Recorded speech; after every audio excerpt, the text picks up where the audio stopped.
नमस्कार मित्रों। एनिमल ये वो फिल्म है जिसने बॉक्स ऑफिस पर भूचाल ला दिया। 500 करोड़ से अधिक की कमाई भारत में और वैश्विक स्तर पर 900 करोड़ से अधिक की कमाई करके कई बड़े कीर्तिमान स्थापित किए हैं इस फिल्म ने। और ये सब उसने तब प्राप्त किया है जब लगातार उस पर प्रहार किए गए, कभी महिला विरोधी बताकर, कभी मुस्लिम विरोधी बताकर, तो कभी हिंसात्मक बताकर। पर जनता ने एनिमल का साथ नहीं छोड़ा, क्योंकि जनता जानती है कि सत्य क्या है। वैसे एनिमल ने कुछ लोगों को ऐसी पीड़ा पहुंचाई है कि अभी भी दर्द से कराहते हुए वो उसकी आलोचना करने में लगे हुए हैं। उन्हीं में से एक हैं Javed Akhtar. Ajanta Ellora international film festival में बोलते हुए जावेद अख्तर ने कहा कि एनिमल जैसी फिल्मों की सफलता बहुत खतरनाक है। उन्होंने कहा कि यदि कोई फिल्म जिसमें एक पुरुष द्वारा एक महिला को जूते चाटने को बोला जाए या थप्पड़ मारने को उचित कहा जाए और वो फिल्म सुपरहिट हो जाए तो ये बहुत हानिकारक है। और वो यहीं पर नहीं रुके, उन्होंने जनता को भी उत्तरदायी ठहराया। कहा कि मुझे लगता है कि फिल्म निर्माताओं से अधिक जिम्मेदारी दर्शकों की है। दर्शकों को यह तय करना होगा कि उन्हें कौन सी फिल्में पसंद हैं और कौन सी नहीं। यह पूरी तरह से जनता पर निर्भर करता है कि वो किसे अस्वीकार करते हैं। गेंद जनता के पाले में है। मित्रों, मैं जावेद अख्तर के वक्तव्यों पर अपनी टिप्पणी करूं उससे पहले एक बात कहना चाहता हूं।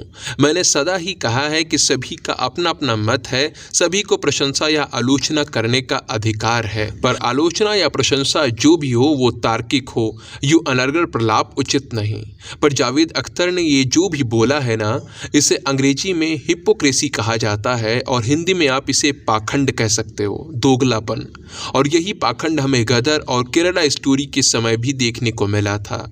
उस समय नसीरुद्दीन शाह जैसे बड़े बड़े नाम वाले लोग गदर और केरला स्टोरी की सफलता को खतरा बता रहे थे। मित्रों, एनिमल में जो जूते चाटने वाला एक कथन है, वह रणविजय जोया से यानी अपनी शत्रु से कहता है जूते चाटने के लिए, जो कि उसके परिवार को समाप्त कर देने के लिए रचे गए एक भयंकर षड्यंत्र में सम्मिलित थी।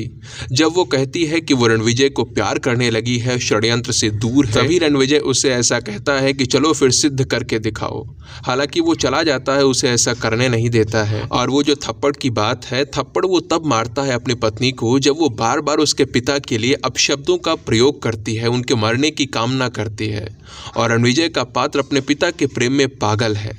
वैसे रणविजय के कैरेक्टर को भी कोई आदर्श पात्र के रूप में संदीप जी ने नहीं दर्शाया है, उसे एनिमल ही बोला गया है।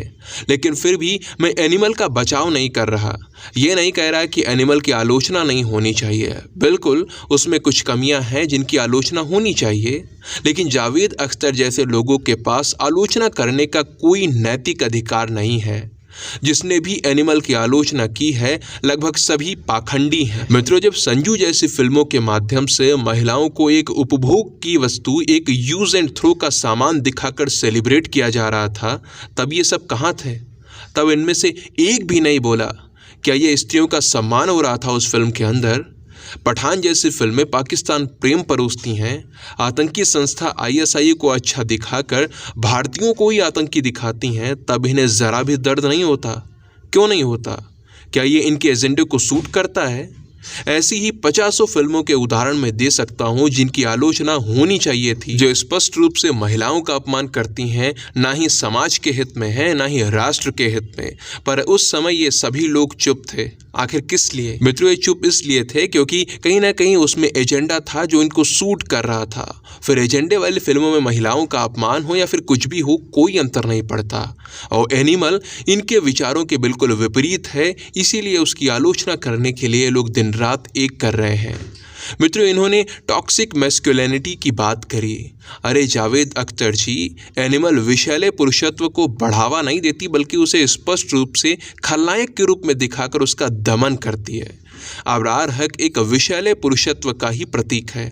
इसने 2 शादियां की हुई हैं, तीसरी शादी अपनी बेटी की आयु की लड़की से कर रहा है और उसकी पत्नियों को ये अधिकार तक नहीं है कि वो कुछ कह सकें।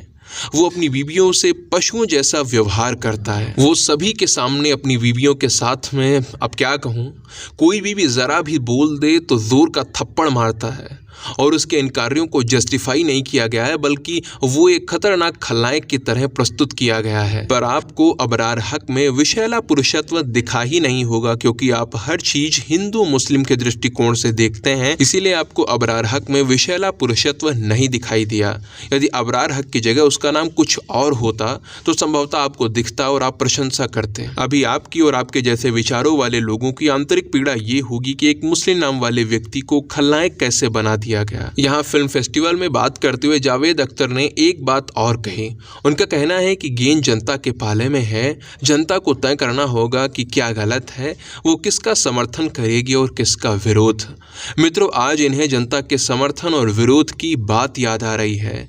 कल जब जनता इनकी निम्न स्तरीय फिल्मों को बाइकआउट करके अपना विरोध जता रही थी, तब ये बाइकआउट गैंग बोलकर उपहास कर रहे थे। साम दाम दंड भेद सभी का प्रयोग करके जनता की आवाज को दबाने का प्रयास किया जा रहा था। वो पठान जिसे जनता ने त्याग दिया था, उसे हिट दिखाने के लिए इनका पूरा का पूरा तंत्र एकजुट हो गया था और आज एनिमल के समय इन्हें जनता का स्मरण हो रहा है, जनता से विरोध करने का आग्रह किया जा रहा है। मित्रों, अब आप स्वयं विचार कीजिए कि इनसे बड़ा हिपोक्रेट कोई और हो सकता है भला। मित्रों, इस पूरे विषय को आप किस प्रकार देखते हो, आपके क्या विचार हैं? जो भी आपके मन में है वो आप नीचे कमेंट सेक्शन में लिखकर बता सकते हैं। वीडियो को अंत तक देखने के लिए आप सभी का बहुत बहुत धन्यवाद। जय सिया राम, जय मां भारती।